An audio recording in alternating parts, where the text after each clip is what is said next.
세대 속에서입니다. 거부하는 세대 속에서. 여러분들 어린 아이에게 약을 먹여보신 적이 있으시죠? 여러분들이 이제 자녀분들을 키우실 때 우리 어린 자녀분들에게 이렇게 약을 먹이실 때 굉장히 참 곤란해하셨던 그런 경험들이 있으셨을 거라 생각이 됩니다. 얼마 전에도 이제 저희 애가 갑자기 이제 피부에 발진이 생겨가지고 이제 병원에 가서 이제 진찰을 받고 약을 타다가 약을 먹이는데요. 이 약을 이제 넘기려고 하질 않는 거예요. 약이 이제 막 역하고 쓰고 막 이러니까 그 약을 먹으려 하지 않고 계속 그걸 뱉어내고 그것을 계속 이렇게 토하고 그런 모습을 보게 되었습니다. 그러면서 자기 입에 맞는 달콤한 그런 약만 먹으려고 하는 거죠. 어린아이와 같은 이렇게 달면 삼키고 쓰면 뱉어내려고 하는 어떤 그런 어린아이와 같은 그러한 신앙인들도 있습니다. 아무리 우리에게 필요한 양약과 같은 말씀이라도 우리의 입에 달지 않으면 그것을 뱉어내려고 하는 것이죠. 자꾸만 먹이려고 하면 화내고 또 거부합니다. 또 말씀에 은혜가 없다, 은혜가 되지 않는다라고 합니다. 양약과 같은 하나님의 말씀, 우리에게 너무나도 이렇게 필요한 그런 말씀이 오늘날 달지 않다는 이유로 또 내 입에 맞지 않다라고 하는 이유로 거부하는 그러한 사람들의 모습들이 분명히 있습니다. 이러한 거부하는 세대를 통해서 하나님께서 우리에게 정말 던져주시고자 하시는 그런 말씀은 과연 무엇일까? 메시지가 무엇일까? 하나님의 말씀을 거부하면서 끝까지 회개하지 않으려 했던 오늘 본문 속에 나타나는 이 여호야김 왕, 이 유다의 예를 통해서 우리는 이 거부하는 이 세대를 살고 있는 그 세대 속에서 살고 있는 우리 모든 그리스도인들에게 주시는 하나님의 귀한 영적인 음성을 이 시간 들어보기를 원합니다. 첫 번째로 여러분들 이 거부하는 세대는요, 이 말씀과 삶의 괴리가 나타나는 그런 세대라고 하는 것을 우리는 말씀을 통해서 깨닫게 됩니다. 여러분들 21절을 한번 볼까요? 왕이 여우디를 보내어 두루마리를 가져오게 하매 여우디가 서기관 엘리사마의 방에서 가져다가 왕과 왕의 곁에 선 모든 고관의 귀에 낭독하니. 유다의 여호야김 왕과 신하들 앞에서 이 두루마리에 쓰여진 하나님의 말씀이 읽혀지게 됩니다. 이 두루마리는 과연 무엇일까요? 이 두루마리, 둘둘둘둘 이렇게 말려져 있는 종이죠. 이 두루마리에는 과연 어떤 내용들이 적혀져 있었을까요? 우리가 이 전에 오늘 본문의 어떤 전 내용들을 우리가 쭉 살펴보게 되면요, 이 두루마리는 하나님의 말씀을 따라서 예레미야가 예언을 하고 또 그 예언의 내용을 누가 기록을 한 거예요? 바로 바룩이라고 하는 사람이 기록을 한 것입니다. 예레미야가 직접 이렇게 먹으로 기록한 것이 아니고요, 예레미야가 예언하는 것을 이 바룩이라고 하는 사람이 직접 자기 손으로 자기 먹으로 이렇게 기록을 한 것이죠. 그 내용은 이렇습니다. 예레미야 36장 3절을 보시면 그 내용이 유다 가문이 내가 그들에게 내리려 한 모든 재난을 듣고 각기 악한 길에서 돌이키리니 그리하면 내가 그 악과 죄를 용서하리라 하시니라. 여러분, 그 두루마리의 내용은 물론 그 죄에서 돌이키지 않으면 하나님께서 심판을 내리시고 징계하시겠다라고 하는 그런 내용도 있지만 가장 핵심된 내용은 무엇입니까? 그 두루마리의 가장 핵심적인 내용은 어서 돌아오 이거예요. 어서 돌아오. 다시 돌아오라고 하는 것입니다. 다시 회개하고 다시 돌아오면 하나님께서 그 모든 악과 그 모든 죄를 어떻게 하시겠다고요? 용서하시겠다. 그것이 바로 이 두루마리의 핵심적인 내용이었어요. 먼저 유다의 고관들이 그 두루마리의 내용을 먼저 들었죠. 고관들은 예레미야와 함께 이 바룩에게도 네가 가서 빨리 숨어라 그렇게 조언을 합니다.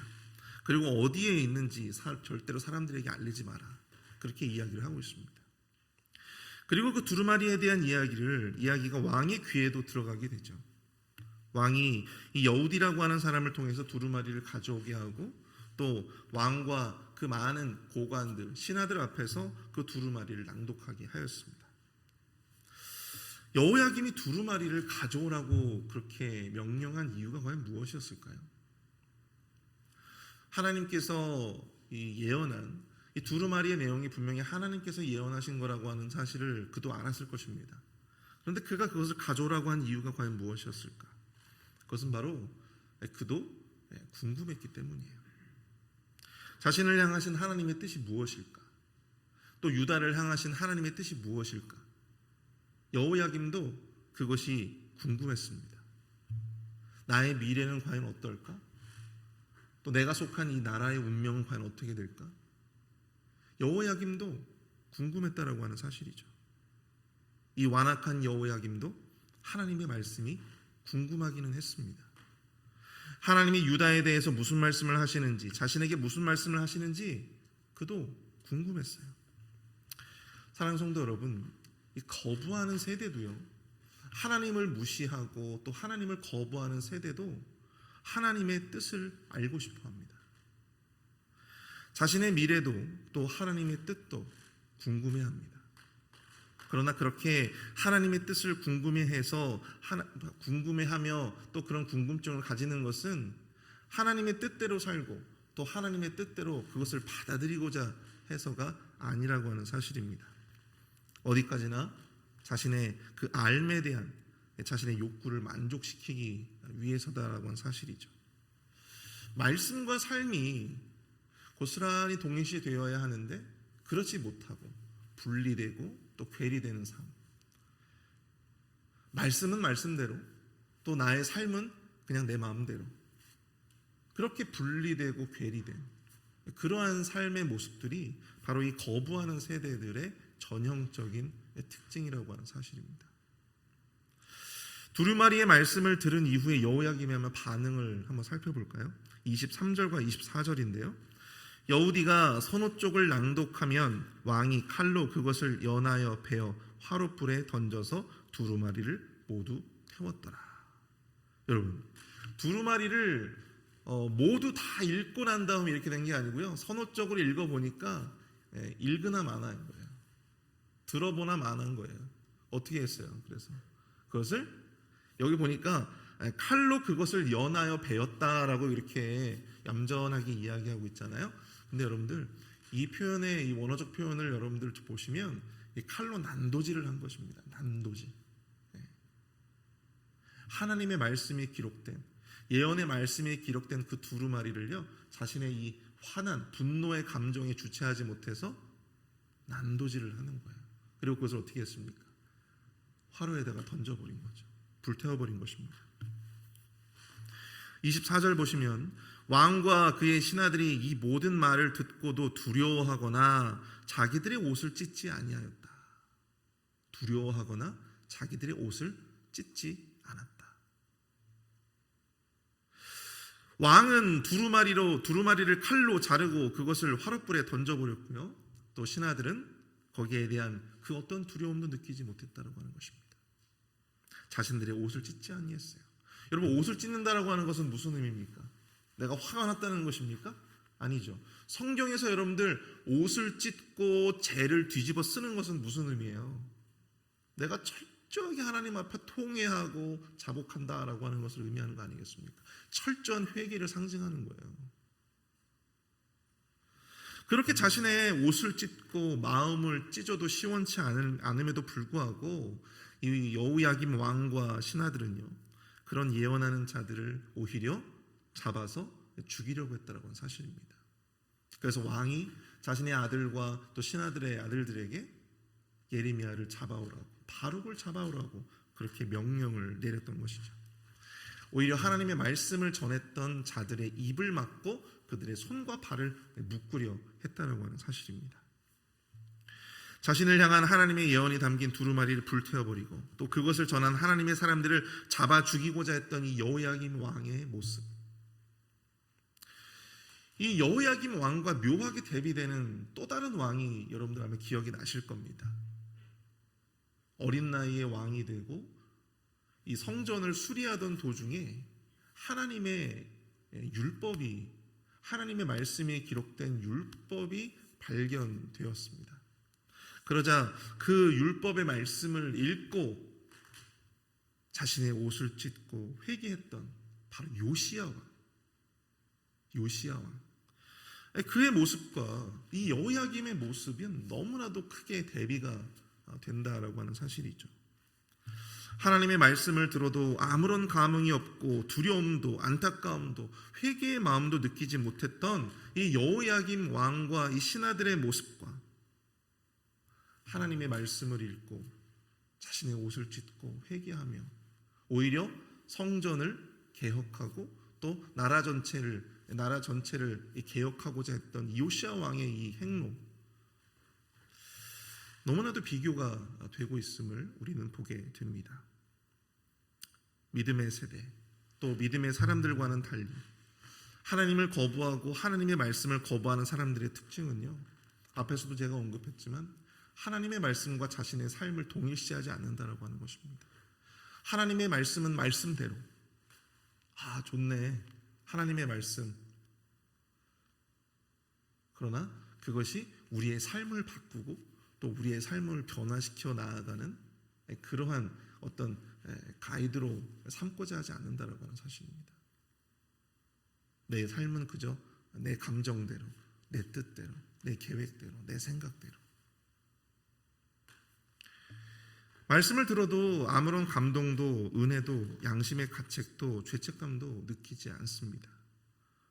궁금해가지고 듣기는 하지만 그럼에도 불구하고 그 말씀이 우리의 삶과 괴리되어서 삶을 바꾸는, 변화시키는 아무런 도전도 일어나지 않는 그런 모습들이 바로 하나님을 거부하는 세대의 모습이라고 하는 사실이죠. 우리는 지금 그러한 세대의 틈바구니 속에서 신앙생활을 하고 있는 것입니다. 여러분들은 과연 어떻습니까? 우리는 과연 어떤가요? 말씀에 대한 욕구는 여러분들, 저는 보니까요, 말씀에 대한 욕구는 그 어느 때보다도 뜨겁다라고 생각이 됩니다. 말씀을 사람들이 듣고 싶어해요. 말씀에 대해서 궁금해합니다. 저 목사님은 과연 어떤 말씀을 전하실까? 저 목사님은 과연 어떠한 말씀을 나에게 전해주실까? 여러분 유튜브를 한번 보십시오.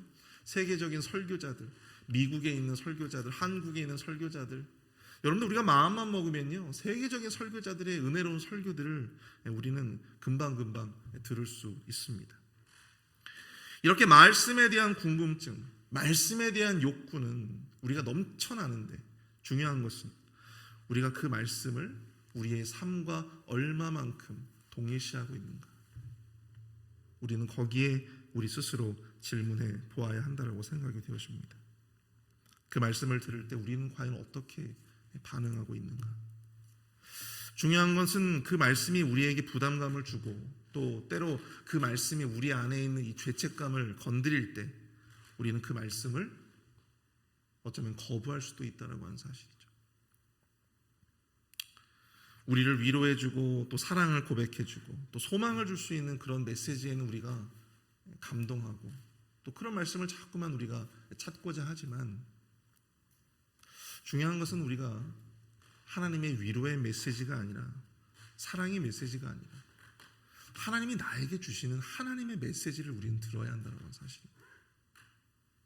거기에 우리가 반응하고 또 그 메시지 또한 그 말씀에 우리의 삶을 변화시켜 나아가는 그러한 노력들, 우리의 삶과 그 말씀을 동일시해 나가려고 하는 어떤 그런 모습들이 우리 안에, 그런 도전이 우리 안에 필요하다는 사실이죠. 아무쪼록 저와 또한 우리 모두의 삶 가운데 하나님께서 우리에게 주시는 그 말씀과 우리의 삶을 동일시해 나아가는 그런 영적인 도전이 우리의 삶을 통해 계속해서 있어 나가기를 소망합니다. 두 번째로 우리가 생각해 볼 것은요, 거부하는 세대를 위해 하나님은요 지금 이 순간에도 여전히 말씀하신다라고 하는 사실입니다. 여러분들 28절을 한번 볼까요? 너는 다시 다른 두루마리를 가지고 유다의 여호야김 왕이 불살은 첫 두루마리의 모든 말을 기록하고. 여러분들 혹시 분서갱유라고 하는 사건을 아실 겁니다. 분서갱유. 이 분서라고 하는 것이 무엇입니까? 책을 불태운다라고 하는 뜻이에요. 갱유는 무엇입니까? 갱유. 유학자들을 땅에다가 묻는다라고 하는 뜻이에요. 여러분들 잘 아시는 진나라의 진시 황제가 나라의 어떤 실용적인 그런 학문과 그러한 서적들을 제외한 모든 이 사람들이 사상과 관련된 그런 책들, 특별히 이 유학과 관련된 유가 사상이라고 하죠. 그 유학과 관련된 그 모든 책들과 또 유학자들을 생매쟁한 그런 사건입니다. 이것을 이제 분서갱유라고 이야기를 하는데요.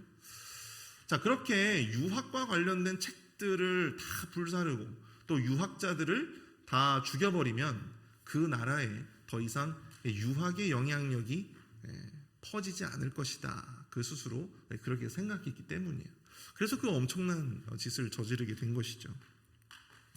오늘 이 여호야김도 하나님의 그 두루마리를 불태우죠. 그리고 그 예언을 기록했던 바룩과 예레미야를 잡아서 죽이려고 했습니다. 그가 그렇게 두루마리를 불태우고 또 예레미야를 죽이려고 했던 것은 무슨 이유 때문이었을까요? 단순히 그가 그냥 화가 나고 분노했기 때문일 수도 있겠지만 더 중요한 것은 어쩌면 그가 그 두루마리의 내용들을 불태워버리면 그것에 대한 영향력이 사라질지도 모른다라고 스스로 생각했기 때문일지도 모르겠습니다. 예레미야만 없으면 또 바룩만 사라지면 더 이상 자신에게 그러한 예언을 한 사람들도 그 모든 영향력도 사라질 것이다, 그렇게 생각할 수도 있다라고 하는 것이죠. 그러나 그것은 완전한 착각이었죠. 여러분들 오늘 그 하나님께서는 28절에서 너는 다른 두루마리를 가져다가 유다의 여호야김 왕이 불사른 첫 두루마리의 모든 말을 기록하고, 그리고 오늘 마지막 절 보시니까 유다의 여호야김 왕이 불사른 책의 모든 말을 예레미야가 전하는 대로 기록하고 그 외에도 그 같은 말을 많이 더하였더라. 그렇게 32절에 또한 이야기하고 있습니다.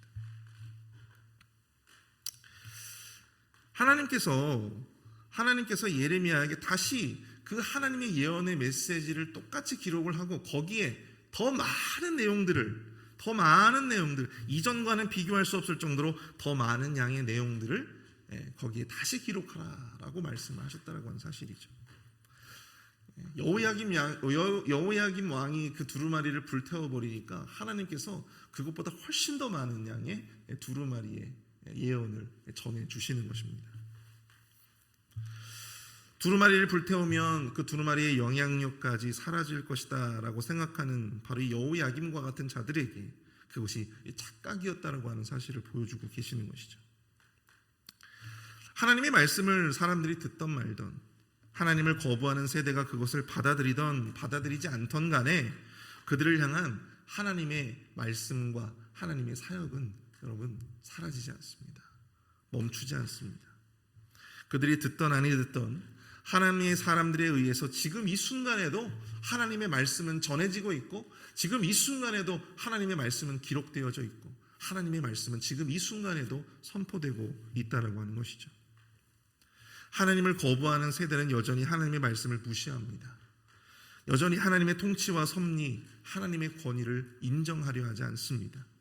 그럼에도 하나님은 여전히 그들을 향하여 말씀하시고 계시고, 그럼에도 하나님의 말씀을 따르는 자들에게 그것을 전하라, 그것을 기록하라, 하나님의 말씀의 통로로, 도구로 삼고자 하시는 것이죠. 그래서 여러분들, 우리와 같은 믿는 사람들, 우리와 같은 이 하나님의 사람들이 그래서 지금도 우리가 열심히 주를 위해서 뛰어야 하는 것입니다. 하나님의 말씀이 거부되고 하나님의 권위를 조롱하는 세상을 볼 때 여러분들은 과연 어떠한 마음이 드십니까? 어떠한 생각이 드십니까? 이 거룩한 분노가 우리 안에도 있게 될 것입니다. 그러나 그럼에도 하나님은요, 우리를 향해서, 세상을 향해서 지금 이 순간에도 말씀하신다고 하는 것입니다. 여전히 예레미야와 같은 하나님의 사람들에게 세상을 위한 말씀의 도구로 헌신하라고, 세상을 위한 빛으로 살아가라고 그렇게 우리에게 다시금 명령하고 계시는 것이죠. 여러분들 우리나라가 일본에게 무려 45년, 우리나라가 한 45년 해방을 맞게 되기까지 한 36년 정도를 일제 강점기를 경험하게 되었습니다. 근데 일제 강점기의 역사를 연구해 보면 참 흥미로운 것들을 우리가 발견할 수가 있는데요. 이전까지 열심히 그 나라의 독립을 위해서 1910년대, 20년대 그 시기에 많은 지식인들과 많은 언론인들이요, 그 시기에 굉장히 나라의 독립을 위해서 열심히 독립운동에 뛰어들고 있었음을 우리가 발견해 볼 수 있어요. 그런데 1930년대를 기점으로 해가지고는요, 그 많은 이 독립운동을 했던 지식인들, 독립운동을 했던 언론인들이 그 시기를 기점으로 해가지고 많이 자신의 태도를 바꾼 것을 우리가 볼 수 있습니다. 뭐 최남선 같은 그런 사람들 있죠. 일본의 문화 통치 영향으로 그랬을 거다라고 보는 사람들도 있지만 1930년도에 넘어오면서 많은 한국인들이 점점 현실을 자각하게 되었더라고 하는 사실입니다. 일본이 점점 더 강해지고 있었던 거예요. 점점 더 강해져가는 일본을 보면서 자신의 나라의 조국의 독립이 오지 않을 것 같다라고 하는 그런 절망감이, 그런 자괴감이 그들의 마음 가운데 들었다라고 하는 사실입니다. 무식한 백성들은 아무것도 모르겠죠. 하지만 언론인들, 지식인들, 이 세계에 돌아가는 어떤 판세를 읽는 사람들은 어땠을까요? 점점 더 강해져가는, 열강의 일원이 되어져가는 일본을 보면서 일본을 더 이상 망할 수가 없겠다. 우리나라의 독립은 이제는 오지 않겠다. 그렇게 자기 스스로 판단을 했던 것이죠. 그래서 현실적인 선택을 했다라고 하는 사실입니다. 근데 또 흥미로운 것은요, 이 1930년대를 기점으로 해가지고 우리나라의 독립운동의 열기가 또 더 많이 확산되어져 갔다라고 하는 사실이에요. 우리나라 이 반도 안에만 머무는 것이 아니라 조선과 만주, 그리고 중국, 그리고 미국, 남미에 이르기까지 전 세계 등지로 조선의 독립의 의지를 밝히고자 하는 많은 독립운동가들이 또한 생겨났던 시기가 바로 이 1930년대였다라고 하는 사실입니다. 결코 일본이 망할 리가 없다라면서 조선의 독립은 오지 않을 것이라 포기하고 그렇게 절망하던 그 수많은 사람들 틈바구니 속에서도 여전히 보이지 않는 빛을 쫓아서 조국 독립이라고 하는 자신의 사명을 위해서 헌신했던 사람들이 존재했다라고 하는 사실입니다. 그렇게 이름 없이 자신의 인생을 헌신한 자들로 인해서 그들의 후손들은 어떠했습니까? 저와 여러분들과 같은 그들의 후손들은 결국 광복의 빛을 맞이하게 되었다라고 하는 사실이죠. 사랑하는 성도 여러분, 이 거부하는 세대 속에서 살아가는 우리들, 과연 하나님이 계시기는 하는 걸까? 하나님의 정의는 과연 살아 계시기는 하는 걸까? 이 죄 많고 타락한 세상 속에서 하나님은 여전히 우리와 우리의 가정, 우리의 교회를 과연 붙들고 계시기는 하는 걸까? 이렇게 낙심하며 절망하는 그러한 순간순간들이 저와 여러분들 삶 가운데에도 있었을 거라고 생각이 되어집니다. 그래서 교회를 떠나고 또 그래서 하나님을 떠나는 그런 사람들도 있을지 모르겠어요. 그러나 그럼에도 저와 여러분들은, 우리는 하나님을 위해서 말씀을 기록하며 전할 수 있는 마지막 예레미야와 같은, 바룩과 같은 그런 하나님의 사람들로 남게 되시기를 축복합니다.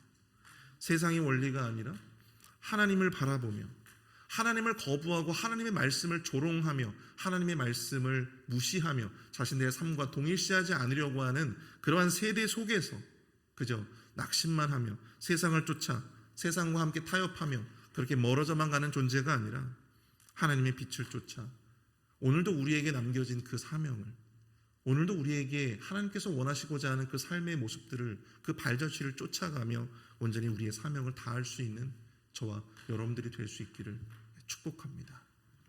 우리 시간 함께 말씀을 생각하면서 우리 합심해서 함께 기도하며 나아가도록 하겠습니다. 하나님을 거부하고 또 하나님의 말씀을 가벼이 여기며 거부하는 이 세대 속에서 하나님의 말씀을 붙들며 보이지 않는 빛을 따라가는 하나님의 세대로 남게 하여 주시옵소서.